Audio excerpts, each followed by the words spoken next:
Okay, so we've covered our mask in the foil, gotten it as tight as I possibly can, and this is gonna get messy. So it's okay if your hands get messy, that's gonna happen. It's just glue and water, that's all. It's not gonna dry on you quickly. So the first thing you do is you're gonna take your brush. Don't hold your brush back here. You definitely wanna hold it close down here so you have more control and you can push down and smooth out your paper mache strips. So we've cut up all of these awesome pieces of paper mache.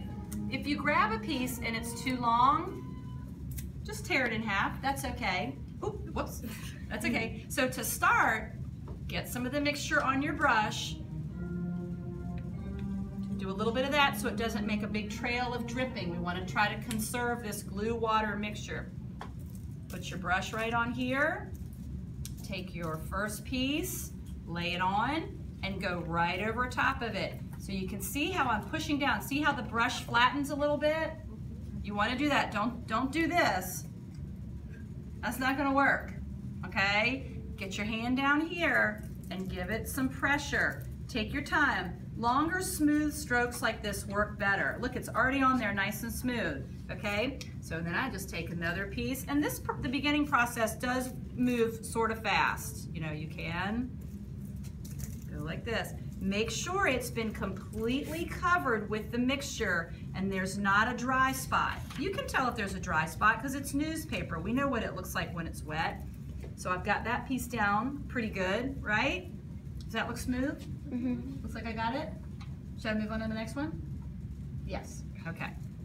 So now I'm gonna start to go in maybe the opposite direction. Maybe this way. Same thing. Sort of a crisscross pattern or a plus pattern, a little bit of back and forth. Now here I am down in this eye part. So I'm pushing down to get it to stay down in there. And I've got this little ripple right here. Gotta push that down, push that down. Let's go over here. Now I've got a really big piece for this bumpy area, so I really better make sure, whoops, I forgot to do this. Really better make sure that it gets on here and it doesn't have any bumps. See how every time I go like that, that keeps it from making this drip trail from here to here. And that means more glue that I have. Okay, so this is kind of funky. See what's happening? How am I gonna get that smooth on there? Pressure. Pressure, or maybe I'll tear it and start with a smaller piece. Let's see how that works. Oh, there we go. Look, it's starting to stick down there. That's good. And here, and here. Push it down with a little bit. I don't want too much pressure because I might break the foil. Look, that's gone in there. Nice. So I'm going to go back over it in the opposite direction. Sort of a crisscross pattern back and forth. And that will get rid of any bumps that start to occur. Okay? And I will definitely come around and help you out and see where you are. Make sure you only use one thin piece at a time. Don't double them up. Do not double them up. So, how many layers do you think I need to do? 4. Good, you remembered, good. 4 layers of newspaper, and then how many layers of the brown paper towel?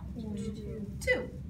And that will be after you do your 4 layers. I'm not sure if you're gonna get to all of your layers today, so at the end of the class, you gotta remember where you were. This guy, I'll just keep going. This one's too long. I'm gonna cut it in half. It's just too long. It's too much to work with. It's way too much to work with. I'm just gonna keep going in that crisscross pattern as best I can. Smoothing out, that is our goal here, is to have a smooth mask with our eyes sort of dented in. Anybody have any questions or anything they wanna add? Everything seemed pretty easy. Paper mache, pretty easy, as long as you take your time, apply some pressure, don't rip your foil. Okay.